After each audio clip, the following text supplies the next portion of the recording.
merci beaucoup Aurore Laluc. Alors maintenant, on va passer aux présentations du premier groupe de travail. Ce premier groupe s'intitule « Représentation et décroissance ». Donc j'invite Lisa Rouard, étudiante à Sciences Po, et nos deux coprésidents, Vincent Liéget et Bastien Sibylle, à nous présenter les 5 propositions politiques issues des échanges de ce groupe.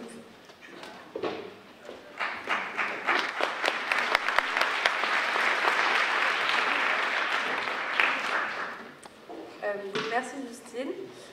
Bonjour à toutes et à tous. Je m'appelle Lisa et je fais partie des étudiants de l'école du management et de l'impact de Sciences Po qui ont participé à l'élaboration de cette agora avec Alter Capital.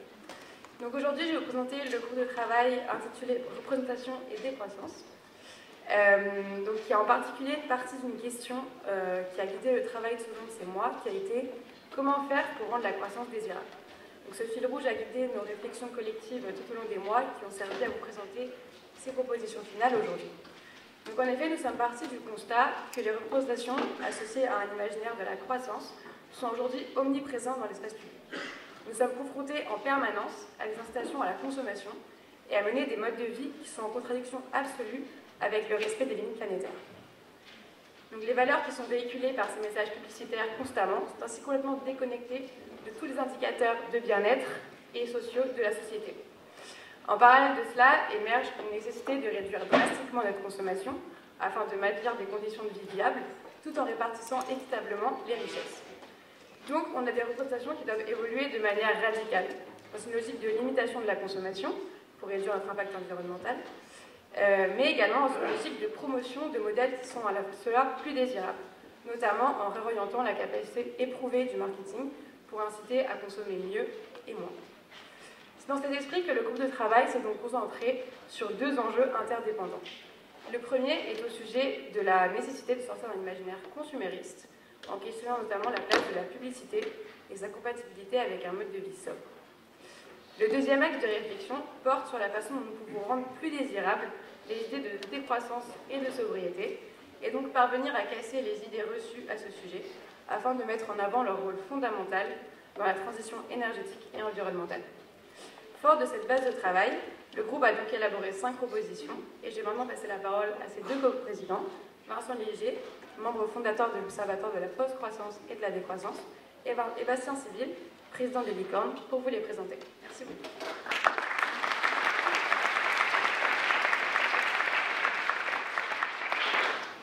Bonjour à toutes et à tous. Alors je vais commencer avec un petit peu d'histoire, parce que la décroissance, telle qu'on en parle aujourd'hui, est née il y a 21 ans, et elle est née de l'idée d'un ancien publicitaire reconverti, qui a anticipé un phénomène de société dont on parle tous aujourd'hui, mais qui à l'époque était balbutiant, qu'on appelle le greenwashing. On peut même parler de green social washing, voire de convivialité washing, puisqu'aujourd'hui la publicité utilise toutes les belles valeurs ou tous les beaux principes que l'on va mettre derrière la décroissance pour continuer à nous vendre exactement le contraire, des produits dont on n'a pas vraiment besoin.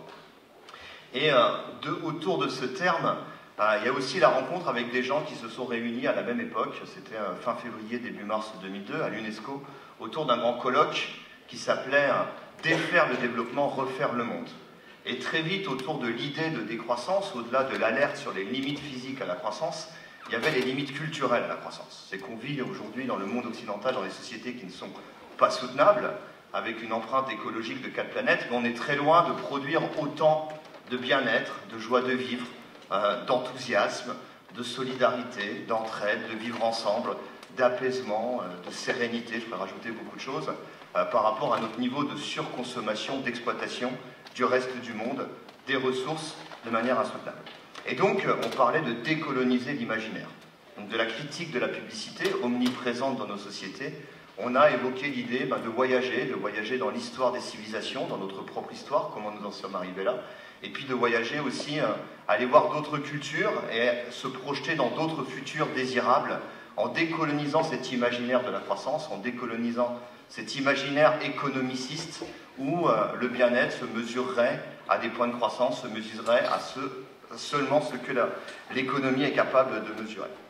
Alors, la décroissance, elle est nécessaire, ça a été évoqué, on le sait, par rapport aux 9 limites planétaires. On a aujourd'hui dépassé toutes les limites de ce que peut nous offrir cette planète. Plus on avance dans cette voie-là, plus on met en péril une transition ou une bifurcation profonde vers d'autres modèles de société, plus on met en péril cette possibilité de le faire de manière démocratique, de le faire de manière sereine. Elle est inéluctable, on vit sur des ressources limitées qui vont commencer à manquer, mais de manière encore plus intéressante, elle est de plus en plus désirable dans le sens où la croissance ne produit pas toujours plus de bien-être, mais au contraire est de plus en plus désirée. Il y a des convergences aujourd'hui d'enquêtes d'opinion qui montrent que les gens n'aspirent plus à continuer dans cette fuite en avant comme le hamster qui court toujours plus vite pour produire toujours plus de choses dont on n'a pas vraiment besoin. Et donc, par rapport à ces questions-là, dans ce groupe de travail sur les représentations, on a demandé quels étaient les points de blocage quand des majorités commencent à aspirer à rompre avec le modèle dominant, quels étaient ces points de blocage en termes de représentation et quelles propositions concrètes pourrions-nous proposer autour de ces points de blocage. Et effectivement, et donc on a conduit ces travaux dans un groupe de travail qui s'est réuni plusieurs fois, et je voudrais en souligner à la fois la qualité dans l'organisation, et donc je pense que l'Agora de ce jour témoigne aussi, et puis la qualité des participants. Donc tout ce qu'on va vous présenter maintenant, c'est évidemment le fruit d'un travail collectif. Donc, je remercie vraiment toutes les participantes et tous les participants à ce groupe. Et à travers ces temps de travail, on s'est posé plusieurs types de questions que Vincent vient d'approcher, mais notamment la question qui est une question centrale dans nos problématiques, qui est celle du récit, des récits qu'on peut à la fois mettre en place et surtout faire vivre, parce que je pense qu'aujourd'hui, les récits alternatifs existent, ils sont prêts sur le plan scientifique, sur le plan économique. Ils sont là, mais simplement on a du mal à les faire exploser, à les rendre visibles dans l'espace public. Donc on s'est demandé comment est-ce qu'on pouvait faire vivre ces nouveaux récits autour du partage, autour de la solidarité, autour des communs, autour des low-tech, de la permaculture, enfin l'ensemble de ce qui peut nous permettre de rendre le futur décroissant désirable.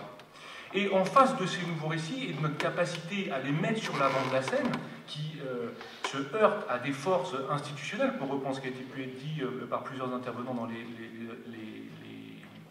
l'introduction, eh bien, il faut qu'on réussisse aussi à réduire l'impact des récits qui, eux, sont délétères, parce qu'ils produisent des comportements dont on sait qu'aujourd'hui, ils sont absolument non soutenables, dont on sait qu'ils menacent l'avenir de notre planète, de la vie sur celle-ci, et donc qu'on doit réussir collectivement à encadrer. Et évidemment, ici, la publicité et toute la communication commerciale a été assez fondamentalement passée au crible par notre groupe de travail. Et donc vous verrez que dans les propositions que nous amenons aujourd'hui, eh bien, la première est directement liée à la volonté de réduire l'impact de la publicité. Donc dans le fond, finalement, je crois que ce qui nous a animés, c'est la question de comment est-ce qu'on transforme le désir. Le monde qui doit advenir, qui doit venir, on ne va pas le faire advenir en disant aux gens ce que vous faites, ça ne va pas, il faut absolument que vous vous serriez la ceinture de telle ou telle façon. On va réussir à le faire advenir si on montre qu'il y a dedans, dans ce nouveau monde, plus de plaisir, plus de bonheur qu'il n'y en avait dans l'ancien. Et donc il faut transformer notre rapport au désir. Et la dernière des questions, je crois qu'on s'est posé à travers ça, c'est ok, mais comment est-ce qu'on fait ça de façon démocratique? Comment est-ce qu'on emmène l'ensemble des gens avec nous de façon qui soit respectueuse des orientations des unes et des autres? Et ça, cette question de la démocratie, je pense qu'elle est aussi très consubstantielle à celle de la décroissance et de ce qu'on doit vous présenter maintenant dans nos propositions. Vincent. Alors, première proposition, on ne va pas tout décliner dans le détail de ce qui a été discuté et ce qui est présenté dans le rapport, donc on vous invite toutes et tous à aller voir ce rapport en ligne où il y a des exemplaires qui, je crois, circulent.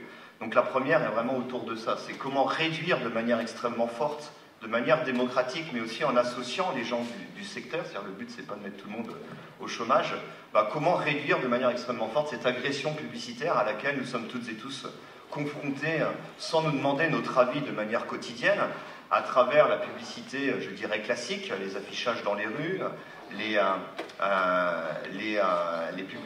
pages publicitaires à la radio, à la télé, etc., et de manière encore plus pernicieuse aujourd'hui à travers les réseaux sociaux et leurs algorithmes. Et donc l'enjeu est d'ouvrir un débat de société pour supprimer toute la dimension marchande et manipulatrice de cette publicité, qui est un outil de fake news généralisé. Il suffit de payer pour manipuler les informations et coloniser les imaginaires, et petit à petit réduire cet espace-là et le remplacer par d'autres espaces publicitaires, d'autres espaces de communication pour mettre en avant des bonnes pratiques, mettre en avant des choses plutôt positives à co-construire d'un point de vue démocratique. Alors voilà pour la première proposition. Pour la seconde, et qui est en dialogue avec la première, sur ce qu'on peut montrer de façon différente de faire, eh bien, la seconde proposition consiste à créer un réseau national d'expérimentation décroissant, justement pour nourrir ces nouveaux imaginaires. Il y a partout, sur nos territoires, des expérimentations qui sont d'ailleurs plus que des expérimentations, qui sont des initiatives qui sont équilibrées sur le plan économique, qui fonctionnent et qui incarnent et mettent en œuvre la transition de façon extrêmement concrète. Ces initiatives existent. Je me permets de dire, en un mot, je préside une alliance de coopératives qui s'appelle les Licornes. Il y a dans ces coopératives 9 coopératives qui agissent sur le domaine de l'énergie, de la mobilité, de la banque, des circuits courts. Il y a 600 000 clients qui sont sur tous les territoires destinataires de ces nouvelles façons de produire et de consommer. Il y a 120 000 sociétaires, c'est-à-dire 120 000 personnes qui ont mis de l'argent dans ces coopératives pour que ça existe.